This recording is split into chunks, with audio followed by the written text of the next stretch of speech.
ਸਤਿ ਸ਼੍ਰੀ ਅਕਾਲ ਦੋਸਤੋ, ਸਵਾਗਤ ਕਰਦੇ ਹਾਂ ਤੁਹਾਡੇ ਆਪਣੇ ਚੈਨਲ ਵਿੱਚ। ਦੋਸਤੋ, ਤੁਸੀਂ ਹਰ ਕਿਸਮ ਦਾ ਭੂਤ ਹੋਰਰ ਮੂਵੀਜ਼ ਵਿੱਚ ਵੇਖਿਆ ਹੋਣਾ। ਕੋਈ ਇਨਸਾਨ ਭੂਤ ਹੁੰਦਾ, ਕੋਈ ਜਾਨਵਰ, ਕੋਈ ਬਿਲਡਿੰਗ, ਕੋਈ ਖਿਡੌਣਾ ਜਾਂ ਕੋਈ ਦਰਖਤ। ਪਰ ਇਸ ਮੂਵੀ ਦੇ ਵਿੱਚ ਅਜਿਹਾ ਭੂਤ ਹੈ ਜਿਸ ਬਾਰੇ ਜਾਣ ਕੇ ਤੁਸੀਂ ਹੈਰਾਨ ਹੋ ਜਾਵੋਗੇ।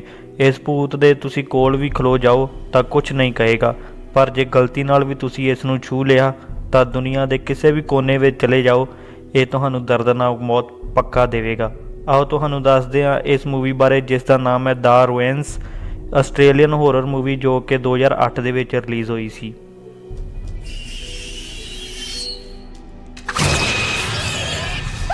ਅਤੇ ਦੋਸਤੋ, ਮੂਵੀ ਦੀ ਸ਼ੁਰੂਆਤ ਹੁੰਦੀ ਆ ਇੱਕ ਕੁੜੀ ਦੀਆਂ ਦਰਦਨਾਕ ਚੀਕਾਂ ਤੋਂ, ਜੋ ਕਿ ਮਦਦ ਦੀ ਗੁਹਾਰ ਦੇ ਲਈ ਚਿਲਾ ਰਹੀ ਹੁੰਦੀ ਆ। ਇਹ ਸੰਘਣੇ ਰੁੱਖਾਂ ਦੇ ਵਿੱਚ ਫਸੀ ਮਦਦ ਲਈ ਬੁਲਾ ਰਹੀ ਹੁੰਦੀ ਆ, ਪਰ ਉੱਥੇ ਕੋਈ ਵੀ ਨਹੀਂ ਸੀ ਅਤੇ ਇੱਕਦਮ ਉਸ ਨੂੰ ਕੋਈ ਕੈਮਰੇ ਦੇ ਸਾਹਮਣੇ ਖਿੱਚ ਕੇ ਲੈ ਜਾਂਦਾ ਹੈ।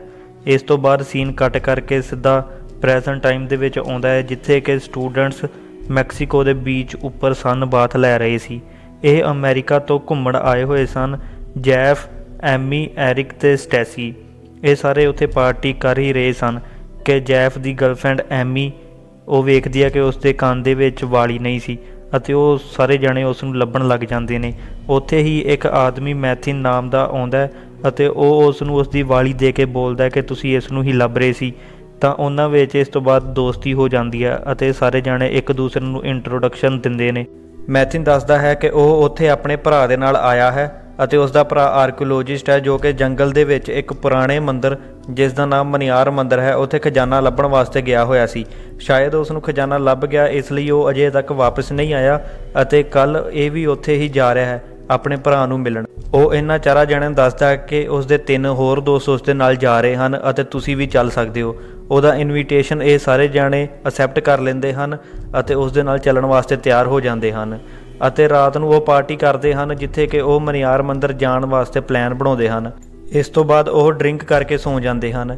ਸਵੇਰੇ ਉੱਠ ਕੇ ਦੇਖਦੇ ਹਨ ਕਿ ਐਮੀ ਵੋਮਿਟ ਕਰ ਰਹੀ ਹੁੰਦੀ ਹੈ ਜ਼ਿਆਦਾ ਡਰਿੰਕਿੰਗ ਕਰਨ ਦੇ ਨਾਲ, ਅਤੇ ਉਸ ਦੇ 2 ਦੋਸਤ ਅਜੇ ਸੁੱਤੇ ਹੀ ਹੋਏ ਸਨ।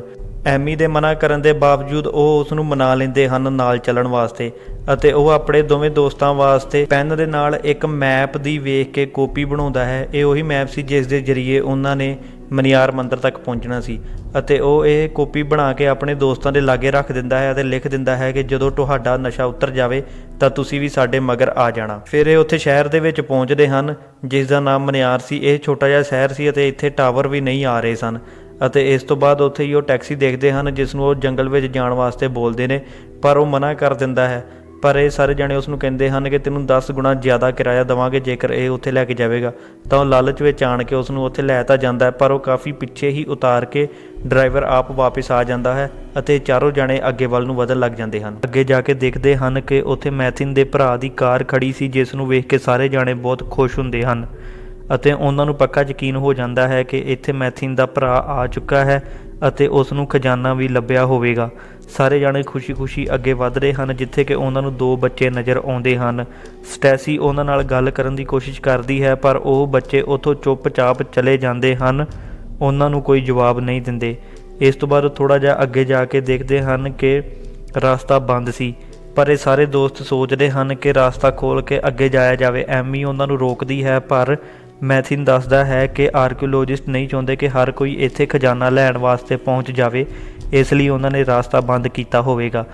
ਫਾਈਨਲੀ ਉਹ ਇੱਕ ਮੰਦਿਰ ਤੱਕ ਪਹੁੰਚ ਜਾਂਦੇ ਹਨ, ਜਿਹੜਾ ਕਿ ਪੂਰੀ ਤਰ੍ਹਾਂ ਵੇਲਾਂ ਦੇ ਨਾਲ ਢੱਕਿਆ ਹੋਇਆ ਸੀ ਅਤੇ ਇਸ ਦੀ ਸਿਰਫ ਉੱਪਰ ਨੂੰ ਚੜ੍ਹਨ ਵਾਸਤੇ ਪੌੜੀਆਂ ਨਜ਼ਰ ਆ ਰਹੀਆਂ ਸਨ, ਅੰਦਰ ਜਾਣ ਵਾਸਤੇ ਕੋਈ ਰਸਤਾ ਨਹੀਂ ਸੀ। ਇਸ ਤੋਂ ਬਾਅਦ ਉਹ ਉੱਥੇ ਪਹੁੰਚ ਕੇ ਬਹੁਤ ਖੁਸ਼ ਹੁੰਦੇ ਹਨ ਅਤੇ ਫੋਟੋਗ੍ਰਾਫਰੀ ਕਰਨ ਲੱਗ ਜਾਂਦੇ ਹਨ, ਜਿੱਥੇ ਕਿ ਇੱਕ ਆਦਮੀ ਆਉਂਦਾ ਹੈ ਜੋ ਕਿ ਉੱਥੋਂ ਦੀ ਮਿਆਨ ਜਾਤੀ ਦਾ ਸਰਦਾਰ ਸੀ ਅਤੇ ਉਹ ਇਹਨਾਂ ਨੂੰ ਆਪਣੀ ਭਾਸ਼ਾ ਵਿੱਚ ਗੁੱਸੇ ਹੋਣ ਲੱਗ ਜਾਂਦਾ ਹੈ ਅਤੇ ਇਹਨਾਂ ਨੂੰ ਉੱਥੋਂ ਕੁਝ ਸਮਝਾਉਣ ਲੱਗਦਾ ਹੈ, ਪਰ ਇਹਨਾਂ ਨੂੰ ਉਸ ਦੀ ਭਾਸ਼ਾ ਨਹੀਂ ਸਮਝ ਆ ਰਹੀ ਸੀ। ਤਾਂ ਜੈਫ ਕਹਿੰਦਾ ਕਿ ਇਹ ਸ਼ਾਇਦ ਸਾਡੇ ਕੋਲੋਂ ਮੰਦਿਰ ਦੇਖਣ ਦਾ ਟੈਕਸ ਮੰਗ ਰਿਹਾ ਹੈ, ਤਾਂ ਉਹ ਪੈਸੇ ਕੱਢ ਕੇ ਦੇਣ ਲੱਗਦਾ ਹੈ। ਉੱਥੇ ਹੋਰ ਵੀ ਘੋੜਸਵਾਰ ਲੋਕ ਆ ਜਾਂਦੇ ਹਨ, ਇਹ ਵੀ ਮਿਆਨ ਜਾਤੀ ਦੇ ਹੀ ਲੋਕ ਸਨ ਜੋ ਕਿ ਮੰਦਿਰ ਦੀ ਰੱਖਿਆ ਕਰਦੇ ਸਨ। ਸਟੈਸੀ ਅਜੇ ਵੀ ਇਹਨਾਂ ਸਾਰਿਆਂ ਦੀਆਂ ਫੋਟੋਆਂ ਕਲਿੱਕ ਕਰ ਰਹੀ ਸੀ ਅਤੇ ਮੈਥਿਨ ਦੇ ਦੋਸਤ ਨੂੰ ਲੱਗਦਾ ਕਿ ਸ਼ਾਇਦ ਇਹਨਾਂ ਨੂੰ ਕੈਮਰੇ ਤੋਂ ਪ੍ਰੋਬਲਮ ਹੋ ਰਹੀ ਹੈ, ਇਸ ਲਈ ਸਟੈਸੀ ਦੇ ਕੋਲੋਂ ਉਹ ਕੈਮਰਾ ਫੜ ਕੇ ਜਦੋਂ ਹੀ ਉਹ ਸਰਦਾਰ ਦੇ ਕੋਲ ਪਹੁੰਚਦਾ ਹੈ ਤਾਂ ਇੱਕ ਤੀਰ ਉਸ ਦੀ ਛਾਤੀ ਦੇ ਆਰ-ਪਾਰ ਹੋ ਜਾਂਦਾ ਹੈ। ਇਸ ਤੋਂ ਬਾਅਦ ਸਰਦਾਰ ਉਸ ਦੇ ਸਿਰ ਦੇ ਵਿੱਚ ਗੋਲੀ ਮਾਰ ਕੇ ਉਸ ਦੀ ਖੋਪੜੀ ਹੀ ਉਡਾ ਦਿੰਦਾ ਹੈ।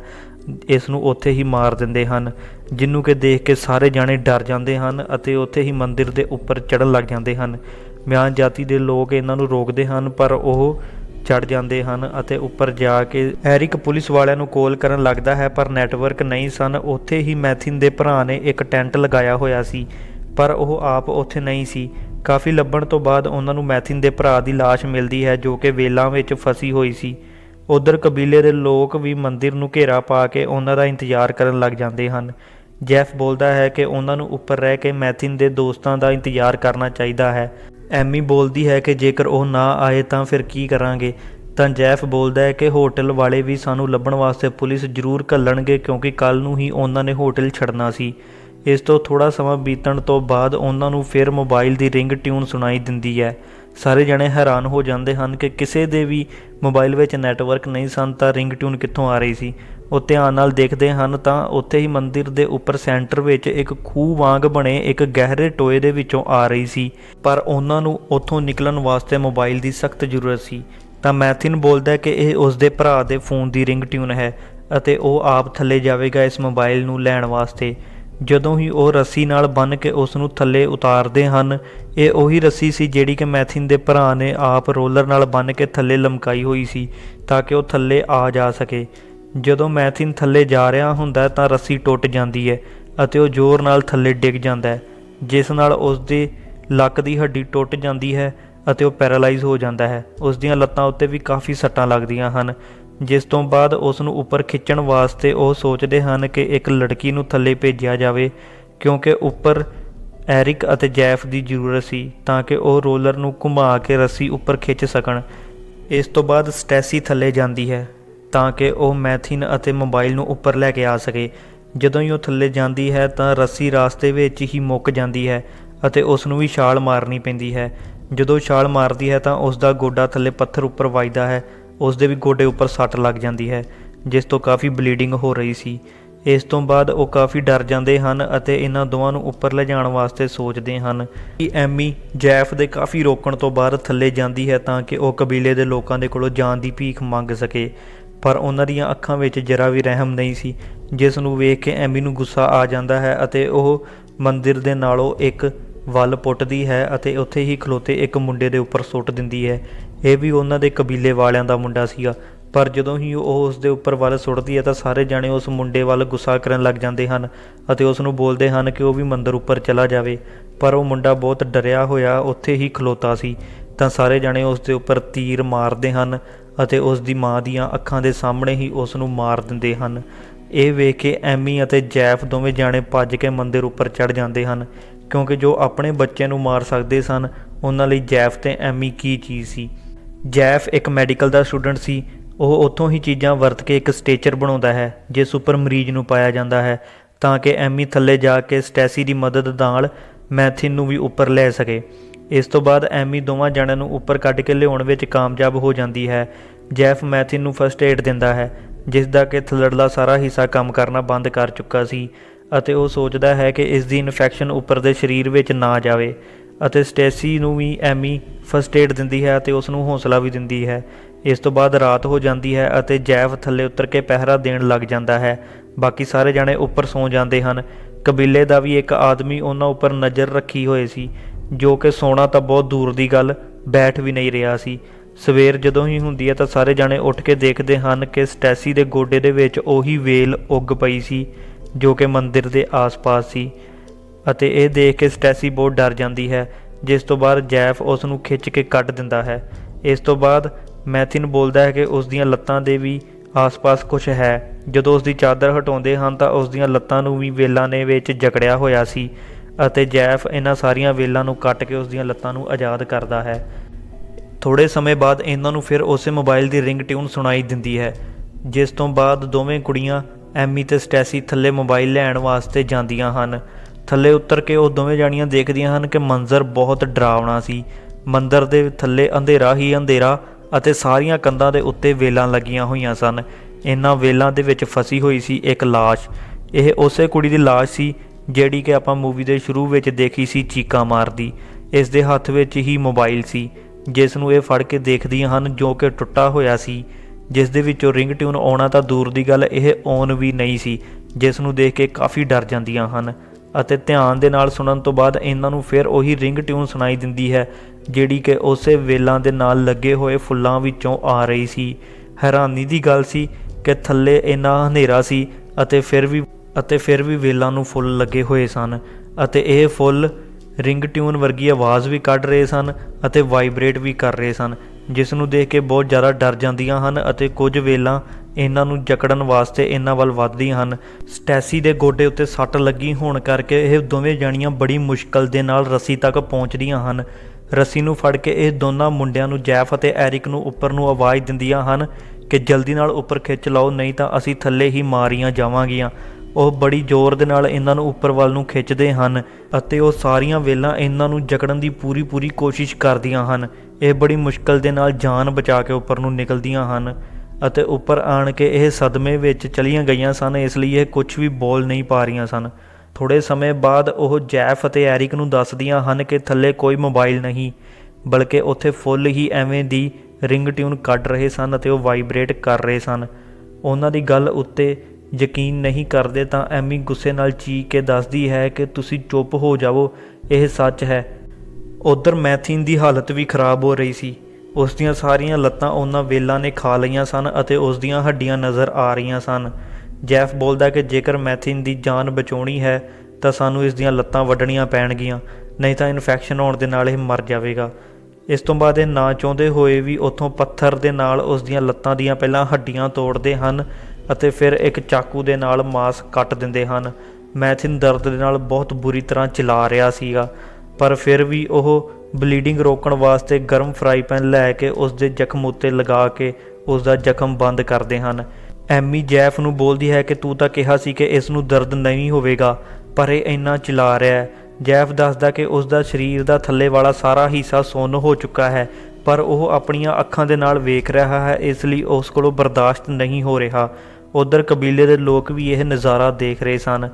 ਥੋੜ੍ਹੇ ਹੀ ਟਾਈਮ ਬਾਅਦ ਸਟੈਸੀ ਨੂੰ ਆਪਣੀ ਲੱਤ ਵਿੱਚ ਉਹੀ ਵੇਲ ਮਹਿਸੂਸ ਹੋਣ ਲੱਗ ਜਾਂਦੀ ਹੈ। ਉਹ ਬਹੁਤ ਪਾਗਲਾਂ ਵਰਗੂ ਬਿਹੇਵ ਕਰਨ ਲੱਗ ਜਾਂਦੀ ਹੈ। ਜੈਫ ਉਸ ਦੀ ਲੱਤ ਦੇ ਵਿੱਚ ਕੱਟ ਮਾਰ ਕੇ ਉਸ ਦੇ ਵਿੱਚੋਂ ਉਹੀ ਵੇਲ ਕੱਢਦਾ ਹੈ, ਜੋ ਕਿ ਪੂਰੀ ਤਰ੍ਹਾਂ ਜ਼ਿੰਦਾ ਸੀ ਅਤੇ ਹਿਲਜੁਲ ਕਰ ਰਹੀ ਸੀ। ਇਸ ਤੋਂ ਬਾਅਦ ਉਹ ਬੋਲਦੀ ਹੈ ਕਿ ਉਸ ਦੀ ਕਮਰ ਵਿੱਚ ਵੀ ਉਸ ਨੂੰ ਉਹੀ ਵੇਲ ਮਹਿਸੂਸ ਹੋ ਰਹੀ ਹੈ, ਤਾਂ ਜੈਫ ਉਸ ਦੀ ਕਮਰ ਵਿੱਚ ਵੀ ਕੱਟ ਮਾਰ ਕੇ ਉਸ ਦੇ ਵਿੱਚੋਂ ਵੇਲ ਕੱਢਦਾ ਹੈ ਅਤੇ ਇਸ ਤੋਂ ਬਾਅਦ ਸਟੈਸੀ ਬੋਲਦੀ ਹੈ ਕਿ ਉਸ ਦੀ ਸਾਰੀ ਬੋਡੀ ਵਿੱਚ ਹੀ ਉਸ ਨੂੰ ਫੀਲ ਹੋ ਰਿਹਾ ਹੈ, ਪਰ ਉਹ ਸਾਰੀ ਬੋਡੀ ਉੱਤੇ ਕੱਟ ਨਹੀਂ ਮਾਰ ਸਕਦੇ ਸਨ। ਇਸ ਲਈ ਉਹ ਸਟੈਸੀ ਨੂੰ ਸ਼ਰਾਬ ਪਿਆਉਂਦੇ ਹਨ ਤਾਂ ਕਿ ਉਸ ਦਾ ਦਰਦ ਘੱਟ ਹੋ ਜਾਵੇ ਅਤੇ ਉਸ ਨੂੰ ਸੁਲਾ ਦਿੰਦੇ ਹਨ। ਨਾਲ ਹੀ ਉਹ ਸਾਰੇ ਜਾਣੇ ਆਪ ਵੀ ਸੋ ਜਾਂਦੇ ਹਨ। ਥੋੜ੍ਹੇ ਟਾਈਮ ਬਾਅਦ ਦੇਖਦੇ ਹਾਂ ਕਿ ਸਟੈਸੀ ਉਹਨਾਂ ਦੇ ਕੋਲ ਨਹੀਂ ਲੇਟੀ ਹੋਈ ਸੀ ਅਤੇ ਸਾਰੇ ਜਾਣੇ ਉੱਠ ਕੇ ਜਦੋਂ ਬਾਹਰ ਆ ਕੇ ਦੇਖਦੇ ਹਨ ਤਾਂ ਸਟੈਸੀ ਨੇ ਆਪਣੇ ਸਰੀਰ ਨੂੰ ਖੂਨੋਂ ਖੂਨ ਕੀਤਾ ਹੋਇਆ ਸੀ। ਉਸਨੇ ਆਪਣੇ ਸਰੀਰ ਦੇ ਸਾਰੇ ਅੰਗ ਕੱਟੇ ਹੋਏ ਸੀ ਅਤੇ ਉਹ ਕੱਟ ਕੇ ਵਿੱਚੋਂ ਉਹੀ ਵੇਲਾਂ ਕੱਢ ਰਹੀ ਸੀ। ਉਸ ਦਾ ਫੇਸ ਅਤੇ ਉਹਦਾ ਸਾਰਾ ਸਰੀਰ ਖੂਨ ਨਾਲ ਲੱਥਪੱਥ ਹੋ ਚੁੱਕਾ ਸੀ, ਜਿਸ ਨੂੰ ਵੇਖ ਕੇ ਉਸ ਨੂੰ ਸਾਰੇ ਜਾਣੇ ਰੋਕਦੇ ਹਨ, ਪਰ ਉਹ ਨਹੀਂ ਰੁਕਦੀ। ਤਾਂ ਐਰਿਸ, ਉਸ ਦਾ ਬॉयਫ੍ਰੈਂਡ, ਉਸ ਦੇ ਕੋਲ ਜਾਂਦਾ ਹੈ ਤਾਂ ਉਹ ਪਾਗਲਾਂ ਵਾਂਗ ਬਿਹੇਵ ਕਰਦੀ ਹੋਈ ਆਪਣਾ ਚਾਕੂ ਉਸ ਦੀ ਛਾਤੀ ਵਿੱਚ ਮਾਰ ਕੇ ਉਸ ਨੂੰ ਵੀ ਉੱਥੇ ਹੀ ਮਾਰ ਦਿੰਦੀ ਹੈ ਅਤੇ ਆਪ ਵੀ ਖੂਨ ਦੇ ਵਿੱਚ ਲੱਥਪੱਥ ਹੋਈ ਉੱਥੇ ਡਿੱਗ ਜਾਂਦੀ ਹੈ। ਸਟੈਸੀ ਬੋਲਦੀ ਹੈ ਕਿ ਹੁਣ ਉਹ ਜੀ ਨਹੀਂ ਸਕਦੀ, ਪਲੀਜ਼ ਉਹਨੂੰ ਮਾਰ ਦਿੱਤਾ ਜਾਵੇ। ਉਹ ਆਪਣੀ ਮੌਤ ਦੀ ਭੀਖ ਮੰਗਦੀ ਹੈ। ਨਾ ਚਾਹੁੰਦੇ ਹੋਏ ਵੀ ਐਮੀ ਅਤੇ ਜੈਫ ਉਸ ਨੂੰ ਮਾਰ ਦਿੰਦੇ ਨੇ ਅਤੇ ਉਸ ਦੀ ਬੋਡੀ ਨੂੰ ਵੀ ਵੇਲਾ ਮੰਦਰ ਦੇ ਅੰਦਰ ਖਿੱਚ ਕੇ ਲੈ ਜਾਂਦੀਆਂ ਨੇ। ਉੱਧਰ ਮੈਥਿਨ ਦੇ ਮੂੰਹ ਦੇ ਵਿੱਚੋਂ ਵੱਲਾਂ ਬਾਹਰ ਆ ਰਹੀਆਂ ਸਨ, ਜਿਹੜੀਆਂ ਕਿ ਸਾਰੀ ਉਹਦੀ ਬੋਡੀ ਦੇ ਵਿੱਚ ਫੈਲ ਚੁੱਕੀਆਂ ਸਨ ਅਤੇ ਹੌਲੀ ਉਸ ਨੂੰ ਵੀ ਮੰਦਰ ਦੇ ਅੰਦਰ ਲੈ ਜਾਂਦੀਆਂ ਹਨ। ਤੇ ਹੁਣ ਸਿਰਫ ਉੱਥੇ ਬਚੇ ਸਨ ਐਮੀ ਅਤੇ ਜੈਫ। ਜੈਫ ਐਮੀ ਨੂੰ ਇੱਕ ਕਾਰ ਦੀ ਚਾਬੀ ਫੜਾਉਂਦਾ ਹੈ, ਜਿਹੜੀ ਕਿ ਮੈਥਿਨ ਦੇ ਭਰਾ ਦੀ ਕਾਰ ਸੀ। ਇਹਨੂੰ ਆਪਾਂ ਸ਼ੁਰੂ ਵਿੱਚ ਵੀ ਵੇਖ ਚੁੱਕੇ ਹਾਂ। ਇਸ ਤੋਂ ਬਾਅਦ ਉਹ ਐਰਿਸ ਅਤੇ ਸਟੈਸੀ ਦਾ ਖੂਨ ਲੈ ਕੇ ਐਮੀ ਦੀ ਸਾਰੀ ਬੋਡੀ ਅਤੇ ਫੇਸ ਉੱਪਰ ਲਗਾਉਂਦਾ ਹੈ ਅਤੇ ਉਸ ਨੂੰ ਦੱਸਦਾ ਹੈ ਕਿ ਉਹ ਥੱਲੇ ਜਾ ਕੇ ਕਬੀਲੇ ਵਾਲਿਆਂ ਦਾ ਧਿਆਨ ਭੜਕਾਵੇਗਾ ਅਤੇ ਤੂੰ ਕਾਰ ਲੈ ਕੇ ਆਵੀਂ, ਆਪਾਂ ਉੱਥੋਂ ਭੱਜ ਜਾਵਾਂਗੇ। ਇਸ ਤੋਂ ਬਾਅਦ ਉਹ ਐਮੀ ਨੂੰ ਐਵੇਂ ਚੁੱਕ ਕੇ ਥੱਲੇ ਲੈ ਕੇ ਜਾਂਦਾ ਹੈ ਜਿਵੇਂ ਕਿ ਉਹ ਮਰ ਗਈ ਹੋਵੇ ਅਤੇ ਉਹ ਥੱਲੇ ਲੈ ਜਾ ਕੇ ਉਸ ਨੂੰ ਕਬੀਲੇ ਵਾਲਿਆਂ ਦੇ ਸਾਹਮਣੇ ਰੱਖ ਦਿੰਦਾ ਹੈ ਅਤੇ ਕਬੀਲੇ ਵਾਲਿਆਂ ਨੂੰ ਇੱਕ ਕਹਾਣੀ ਸੁਣਾਉਣ ਲੱਗ ਜਾਂਦਾ ਹੈ ਅਤੇ ਉਹਨਾਂ ਨੂੰ ਦੱਸਦਾ ਹੈ ਕਿ ਮੈਂ ਇੱਕ ਡਾਕਟਰ ਬਣਨਾ ਚਾਹੁੰਦਾ ਸੀ, ਇੱਕ ਕਾਮਯਾਬ ਡਾਕਟਰ, ਅਤੇ ਫਿਰ ਇੱਕ ਹੌਸਪੀਟਲ ਬਣਾਉਣਾ ਚਾਹੁੰਦਾ ਸੀ, ਪਰ ਇੱਥੇ ਆਪਣੇ ਦੋਸਤਾਂ ਨਾਲ ਘੁੰਮਣ ਆਇਆ ਸੀ ਅਤੇ ਮੰਦਿਰ ਵਿੱਚ ਫਸ ਗਿਆ। ਹੁਣ ਉਸ ਦਾ ਦੋਸਤ ਵੀ ਮਾਰਿਆ ਗਿਆ ਹੈ ਜੋ ਕਿ ਉਸ ਨੂੰ ਜਾਨ ਤੋਂ ਵੀ ਵੱਧ ਪਿਆਰਾ ਸੀ ਅਤੇ ਉਸ ਦੋਸਤ ਦਾ ਨਾਮ ਸੀ ਐਮੀ। ਉਹ ਜ਼ੋਰ-ਜ਼ੋਰ ਨਾਲ ਐਮੀ ਐਮੀ ਚਲਾਉਣ ਲੱਗ ਜਾਂਦਾ ਹੈ। ਉੱਧਰੋਂ ਐਮੀ ਇਸ਼ਾਰਾ ਸਮਝ ਜਾਂਦੀ ਹੈ ਅਤੇ ਉੱਠ ਕੇ ਕਾਰ ਵੱਲ ਨੂੰ ਭੱਜਣ ਲੱਗ ਜਾਂਦੀ ਹੈ। ਕਬੀਲੇ ਦੇ ਸਾਰੇ ਲੋਕ ਉਸ ਦਾ ਪਿੱਛਾ ਕਰਦੇ ਹਨ ਅਤੇ ਉਸ ਦੇ ਤੀਰ ਵੀ ਮਾਰਦੇ ਹਨ। ਉਸ ਨੂੰ ਬਹੁਤ ਕੋਸ਼ਿਸ਼ ਕਰਦੇ ਹਨ ਮਾਰਨ ਦੀ, ਪਰ ਉਹ ਕਿਸੇ ਨਾ ਕਿਸੇ ਤਰੀਕੇ ਨਾਲ ਬਚ ਕੇ ਕਾਰ ਤੱਕ ਪਹੁੰਚ ਜਾਂਦੀ ਹੈ। ਉੱਧਰੋਂ ਜੈਫ ਨੂੰ ਵੀ ਉਹ ਤੀਰ ਅਤੇ ਗੋਲੀਆਂ ਮਾਰ ਕੇ ਮਾਰ ਦਿੰਦੇ ਹਨ। ਹੁਣ ਸਿਰਫ ਐਮੀ ਬਚੀ ਹੋਈ ਸੀ ਜਿਹੜੀ ਕਿ ਕਾਰ ਲੈ ਕੇ ਉੱਥੋਂ ਨਿਕਲ ਚੁੱਕੀ ਸੀ, ਪਰ ਆਪਾਂ ਉਸ ਦੇ ਫੇਸ ਅੰਦਰ ਵੀ ਇਹ ਵੇਲ ਸਾਫ਼-ਸਾਫ਼ ਹਿਲਜੁਲ ਕਰਦੀ ਦੇਖ ਸਕਦੇ ਸੀ। ਇਸ ਤੋਂ ਬਾਅਦ ਤੁਸੀਂ ਆਪ ਅੰਦਾਜ਼ਾ ਲਗਾ ਸਕਦੇ ਹੋ। ਲਾਸਟ ਸੀਨ ਵਿੱਚ ਅਸੀਂ ਦੇਖਦੇ ਹਾਂ ਕਿ ਮੈਥਿਨ ਦੇ 2 ਦੋਸਤ ਜਿਨ੍ਹਾਂ ਵਾਸਤੇ ਉਹ ਮੈਪ ਦੀ ਕਾਪੀ ਬਣਾ ਕੇ ਉੱਥੇ ਛੱਡ ਕੇ ਆਏ ਸਨ, ਉਹ ਵੀ ਮਿਆਨ ਮੰਦਿਰ ਤੱਕ ਪਹੁੰਚ ਚੁੱਕੇ ਸਨ। ਇੱਥੇ ਮੂਵੀ ਸਮਾਪਤ ਹੋ ਜਾਂਦੀ ਹੈ। ਇਸ ਮੂਵੀ ਵਿੱਚ ਦੋਸਤੋ ਆਪਾਂ ਦੇਖਦੇ ਹਾਂ ਕਿ ਪਹਿਲਾਂ ਸਟੈਸੀ ਫੋਟੋ ਕਲਿੱਕ ਕਰਦੀ ਹੋਈ ਉਹਨਾਂ ਵੇਲਾਂ ਦੇ ਨਾਲ ਟੱਚ ਹੋਈ ਸੀ ਅਤੇ ਜੋ ਉਸ ਦੇ ਕੋਲ ਕੈਮਰਾ ਸੀ ਮੈਥਿਨ ਦਾ ਦੋਸਤ ਉਹੀ ਫੜ ਕੇ ਕਬੀਲੇ ਦੇ ਸਰਦਾਰ ਨੂੰ ਦੇਣ ਜਾਣ ਲੱਗਾ ਸੀ। ਜਦੋਂ ਕਿ ਉਹ ਸਰਦਾਰ ਦੇ ਟੱਚ ਵਿੱਚ ਆਉਣ ਲੱਗਾ ਤਾਂ ਕਬੀਲੇ ਦੇ ਲੋਕਾਂ ਨੇ ਉਸ ਨੂੰ ਮਾਰ ਦਿੱਤਾ। ਇਸ ਤੋਂ ਬਾਅਦ ਉਹ ਬੱਚਾ ਜਿਸ ਨੂੰ ਉਹ ਵੇਲ ਟੱਚ ਹੋ ਗਈ ਸੀ ਜਿਹੜੀ ਕਿ ਐਮੀ ਨੇ ਉਸ 'ਤੇ ਮਾਰੀ ਸੀ, ਜਿਸ ਨੂੰ ਦੇਖ ਕੇ ਕਬੀਲੇ ਵਾਲਿਆਂ ਨੇ ਉਸ ਨੂੰ ਵੀ ਬੇਰਹਿਮੀ ਨਾਲ ਮਾਰ ਦਿੱਤਾ ਅਤੇ ਫਿਰ ਜਿੰਨੇ ਵੀ ਜਾਣੇ ਉੱਪਰ ਸਨ ਉਹਨਾਂ ਨੂੰ ਵੀ ਵੇਲ ਨੇ ਮਾਰ ਦਿੱਤਾ। ਅਤੇ ਇੱਕ ਲਾਸਟ ਵਿੱਚ ਜਦੋਂ ਐਮੀ ਆਪਣੇ ਘਰ ਵੱਲ ਨੂੰ ਜਾ ਰਹੀ ਸੀ, ਰਸਤੇ ਵਿੱਚ ਵੀ ਉਸ ਦੇ ਫੇਸ ਉੱਤੇ ਆਪਾਂ ਉਹੀ ਵੇਲ ਦੇਖਦੇ ਹਾਂ ਜਿਹੜੀ ਕਿ ਉਸ ਨੂੰ ਵੀ ਮਾਰਨ ਲੱਗੀ ਸੀ। ਇਸ ਦਾ ਮਤਲਬ ਇਹ ਸੀ ਕਿ ਉਹ ਵੇਲ ਸ਼ਰਾਪਿਤ ਸੀ। ਜਿਹੜਾ ਵੀ ਉਸ ਦੇ ਸੰਪਰਕ ਵਿੱਚ ਆਉਂਦਾ ਸੀ ਉਹ ਵੀ ਸ਼ਰਾਪਿਤ ਹੋ ਜਾਂਦਾ ਸੀ ਅਤੇ ਮਿਆਨ ਕਬੀਲੇ ਦੇ ਲੋਕਾਂ ਨੇ ਇਸ ਤੋਂ ਬਚਾਉਣ ਵਾਸਤੇ ਉੱਥੇ ਨਿਗਰਾਨੀ ਰੱਖੀ ਹੋਈ ਸੀ, ਪਰ ਇਹ ਉਹਨਾਂ ਦੀ ਗੱਲ ਨਾ ਸੁਣਦੇ ਹੋਏ ਫਿਰ ਵੀ ਮੰਦਿਰ ਤੱਕ ਪਹੁੰਚ ਚੁੱਕੇ ਸਨ ਅਤੇ ਉਹ ਰਸਤਾ ਵੀ ਇਸੇ ਲਈ ਬੰਦ ਕੀਤਾ ਹੋਇਆ ਸੀ ਕਿ ਉਹ ਸਾਰੀਆਂ ਜਗ੍ਹਾ ਤੋਂ ਦੂਰ ਰਹੇ। ਅਤੇ ਦੋਸਤੋ ਇਹ ਸੀ ਮੂਵੀ ਦੀ ਐਕਸਪਲੇਨੇਸ਼ਨ। ਮੂਵੀ ਬਹੁਤ ਘੈਂਟ ਹੈ, ਇੱਕ ਵਾਰ ਸਾਰੇ ਜਣੇ ਜ਼ਰੂਰ ਦੇਖਣਾ। ਫਿਰ ਮਿਲਦੇ ਹਾਂ ਨਵੀਂ ਵੀਡੀਓ ਦੇ ਨਾਲ। ਖੁਸ਼ ਰਹੋ, ਆਬਾਦ ਰਹੋ, ਰੱਬ ਰਾਖਾ।